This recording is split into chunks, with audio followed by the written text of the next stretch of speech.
Let's talk about small talk.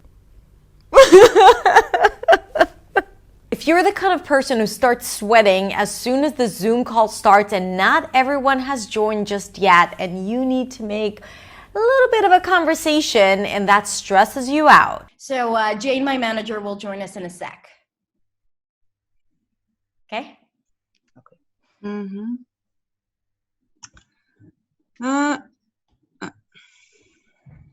Or if you are at an event and the moment they give you a break, you run outside to buy coffee, trying not to bump into anyone so you wouldn't have to talk to them, then this, my friend, is for you. Before you even begin, let me know in the comments below, how do you feel about small talk? So let's use a scale. Put a number between 1 to 10 in the comments, where 1 is I hate small talk, it's horrible, it's a horrible experience for me, and 10 is I'm a small talk master. Yeah, baby. So let me know, put your number down, and let's get started with the video. If you are new to my channel, welcome, and this is the place for you if you want to speak English with confidence, fluency, and freedom. And if you like this video, consider subscribing. Back to small talk. Now, why is small talk so freaking scary? As a speaker of English as a second language, you probably experience some sort of self-judgment anyway when speaking English. And that has to do with the fact that you simply don't feel like you can express yourself in English the same way you can express yourself in your native language. And you feel that gap when communicating with people, especially with new people. When there is this new interaction with another human being, we are afraid of being judged and we want to be okay. And sometimes you don't know exactly what to say and how to interact, and we're afraid of those silent moments, and we're afraid of making mistakes, and that people are not going to get who we are because we wouldn't be able to express ourselves fully because of English.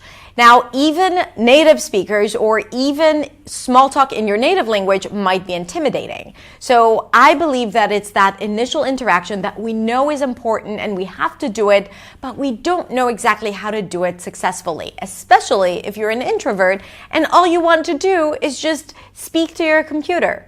I just felt so incredibly alone. You were right there next to me and you didn't say a word. Nothing. Also, in American English and American culture, small talk is really valued. And for people who don't share the same cultural values, it might seem a little weird to talk about the weather or the commute when we're here to talk about something else. And if you don't share the same culture, small talk might come across as a burden, not necessarily because of English, but because you don't see the point in it. So when we want to talk about small talk and how to become better at small talk, it's important to discuss it within the cultural context. In American culture, small talk, which is this informal back and forth conversation about something that is not related to anything specific, especially if you're about to start a meeting, so it's not related to the content of the meeting, it's really important to establish trust and to start building a relationship. And this is why it is important to understand how to manage it and how to master it, even if you don't passionately feel that it's important for connection and communication. Now, if you are afraid of speaking English, then let me tell you this.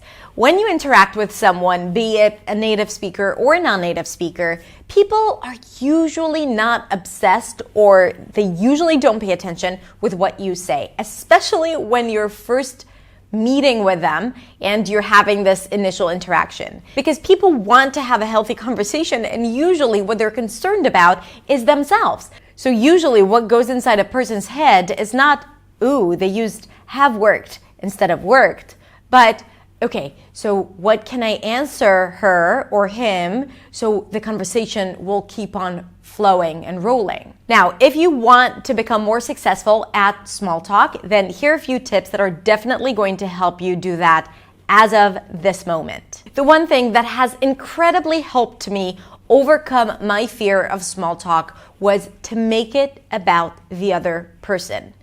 This is the best advice that I can give you. It is not about you, Again, it is not about your mistakes. It is not about your English. It is not about how smart you are. It is about the other person. And the one value that will keep you in the right direction is curiosity. Be genuinely curious about the other person. A lot of times people think that, ooh, small talk is so superficial and artificial. Not if you make it about them, and not if you're genuinely curious about the other person. And in a sec, I'm gonna give you a few tips on how exactly to do that, and a few very technical, simple tips that you are going to love, I guarantee. So first of all, when you make it about the other person, you have less self-judgment, which is very freeing. And when you have less self-judgment, then you're more fluent, because judgment takes up a lot of space in our head. And that prevents the words from becoming available and clear, and everything is less smooth and more stuck, which we don't want. So let go of self-judgment, make it about them. Also, approach the other person with respect. Respect for their privacy, so no weird questions like, how much do you make? Or how much rent do you pay here? Or do you have any kids?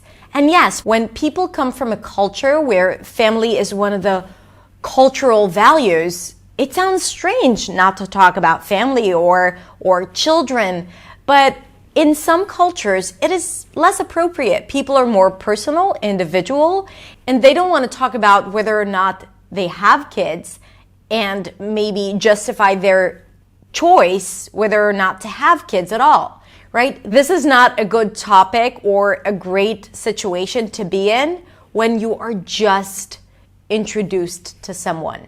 And also, I would avoid controversial topics, religion, politics, sex, like, keep it for later, okay? I'm all about talking about controversial topics, especially politics, but not at the beginning, because you don't know who the other person is. You don't know, they might get offended by something that you may say. So you want to be respectful of their privacy and of their freedom to lead the conversation. Now, let's get practical with a few tips on what you can do to make your conversation very, very successful. First, be the leader of the conversation rather than the follower.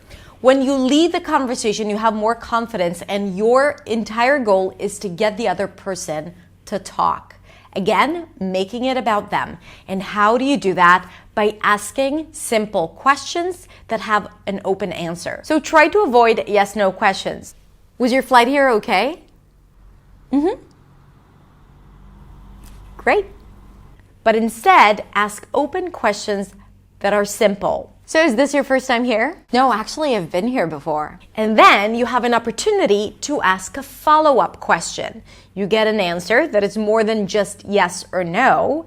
And then you ask something, you take one word or an idea that was presented in the answer, and you ask a question about that. Oh, cool. And how do you like it? I love it. I mean, the beaches here are beautiful. Again, an opportunity to take the answer and turn it into a question. Ah, really? See, I haven't been to the beaches here just yet. Which one's your favorite? So I'm responding and coming up with a follow-up question. Now, if you get asked a question, even if you get asked a yes/no question, and that is because they haven't watched my video, then you might want to elaborate a little more. For example, is your flight here okay? Yeah, actually, it was pretty good. I mean, they haven't lost my luggage, which is what they did last time. So I think it was okay, right? So even if you get asked a question that you can answer with a simple yes or no, try to make it interesting and turn it into another conversation topic. If the person in front of you is sensitive, they will take what you said and continue the conversation, asking a question about that. One more trick that I'm going to share with you is something that I've learned from Chris Voss from his masterclass, Teaching the Art of Negotiation. Now, he talks about it in the context of negotiation, but I find it exceptionally useful when used in small talk. The first thing is mirroring. Mirroring is basically the act of you taking the last part of what the other person has just said and repeating it in a form of a question.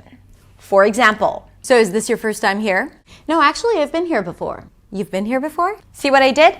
I took the last part and turned it into a question. Yeah, I was at another conference about 3 years ago. Another conference? Yeah, it was a conference for female football fans, and we discussed the misogyny that women experience in the industry. In the industry? Well, you see where this is going. So the cool thing about it is that the other person usually doesn't notice it because it's part of the conversation. So you didn't have to come up with anything here. You didn't have to think of new words or what questions to ask. You simply take the last part and turn it into a question. The other person is going to think that you're super interesting, compassionate, and they're going to want to keep on talking to you. Another thing that Chris Voss discusses is labeling. Labeling is naming an emotion that someone in front of you is experiencing. And the reason why he says it's important to do that is because when you label a negative emotion, it automatically reduces the levels of stress simply by naming the emotion that the other person is experiencing. Now, to label an emotion is basically to say, it seems to me that you're very upset. It feels like you're really frustrated. He's not suggesting that you should say something like, you are frustrated, or you are upset, or you are angry, but the way you experience it, it seems to me, it feels that, okay? Now, instead of labeling an emotion, because this is probably something that you wouldn't want to do in a conversation. Oh my God, I love how sunny it is. It seems to me that the sun triggers some negative emotions. Maybe something that had to do with your childhood? Unless it's a positive emotion. You seem very happy to be here, right? But you could say something about the other person. For example, going back to the original conversation. So is this your first time here? No, actually, I've been here before. Oh, cool. And how do you like it? I love it. I mean, the beaches here are beautiful. Ah, really? See, I haven't been to the beaches here just yet. Which one's your favorite? You gotta go check out the Southern Shore. I mean, it is so beautiful, and usually there's no one there. Okay, maybe I'll check it out. Seems to me like you're a summer person. So I put a label on this person's experience. Now, whether I'm right or not, it doesn't really matter as long as I keep it positive and fun. It will encourage the other person to speak a little bit more and to get in the conversation. Whether it would be, I'm a totally summer person.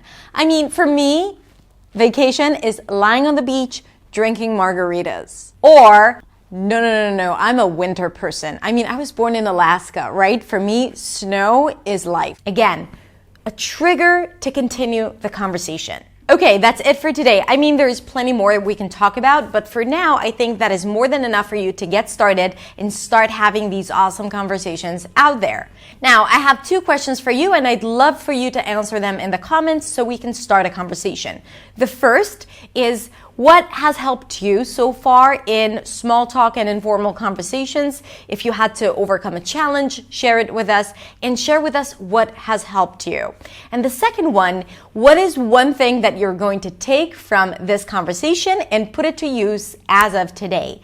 If you like this video and you'd like to learn more and understand how you too can become confident and clear when speaking English, I invite you to come on over to my website because it has a lot of great resources for you for free that you can put to use. It's very practical and it will help you get results immediately. Also, come on over to Instagram because that's where I get more personal and share with you stuff that I only share there.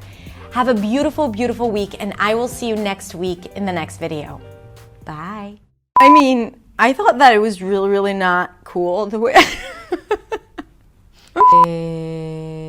Please don't! No, Is this your first time here? No, actually, I've been here before. Is this your first time here?